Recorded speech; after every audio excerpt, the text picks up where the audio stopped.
Hey guys, what is up? AwesomeTheSauce here. Hope you guys are having a great day. Today, we're going to be talking about the newest pack in Wizard101. If you guys don't know, the loyalty store just updated, and just like usual, because there's a new pack coming around Halloween, I'd assume, there's essentially a new pack that's out only for members using loyalty tokens. So if you haven't yet, head over to my man's Mahid, the loyalty genie, and basically what you can do, just like in the past where you could buy various packs, you could buy this new pack called the Cerberus Master Pack. Basically, I opened these. I got a lot of gear. I wanted to talk about my early review of it, but there's also a lot of concerns about this specific pack. So without further ado, let's get right into it. So overall, right, we have a lot of gear at max level. We have a raid gear, we have a highland gear, we have merciless gear, and now officially we have Cerberus gear. So what is the big deal with Cerberus gear, right? So let's compare it a little bit to my highland hat. When comparing it, you might notice, obviously it's a storm hat that I did get, all right, well, whatever. But the idea behind it is that it's supposed to be very much like the highland gear,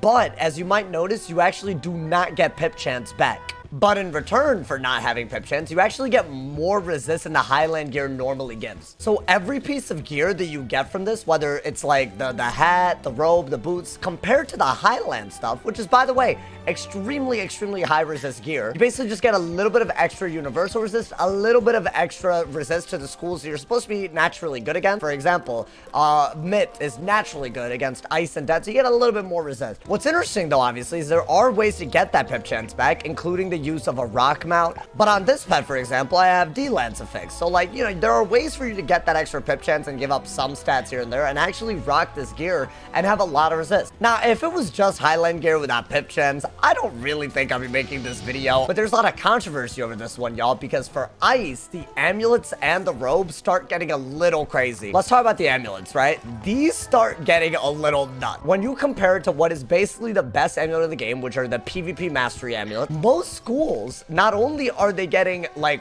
really decent health, which is like something that normally is a limiting factor when it comes to amulets that aren't mastery amulets, but you're also getting 2 square slots, which is very good. I know what you're probably thinking, right?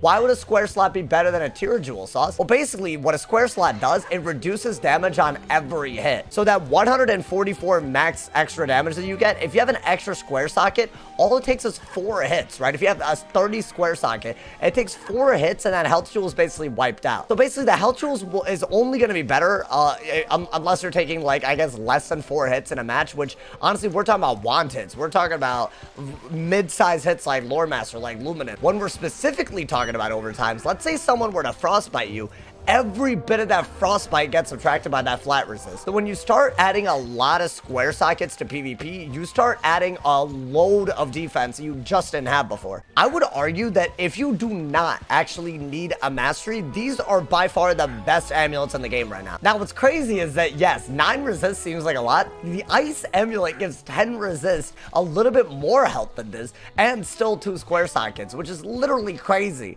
I don't really know what they're doing with the item cards, but I will say this, it is very viable now to run non-mastery amulets, for better or for worse, because of this amulet. It's just a ton of resist. But it actually doesn't just stop there. What you see on your screen right now is a screenshot that I've been sent by many people talking about the newest ice robe. And yes, if you don't believe your eyes, it's because it's actually crazy. So it is literally just a highland robe, which is a super defensive robe already, and you also get extra universal resist, you get extra storm resist, you get extra death resist. It's already very viable right now to run 78 resist to both depth and storm with highland gear. People are saying now it might be realistic with this amulet and the new robe to be running like literally almost 75 universal resist and over 80 resist to death and storm using the setup. And the one trade-off obviously is pip chance. Will we see more ice wizards using this gear and pip failing? Probably, but I think the trade-off that they get, which is potentially extra flat resist and just extra universal resist and just extra resist on both death and storm, I feel like it's a no-brainer to use this gear on an ice. It's like, I don't even think, like, really and truly,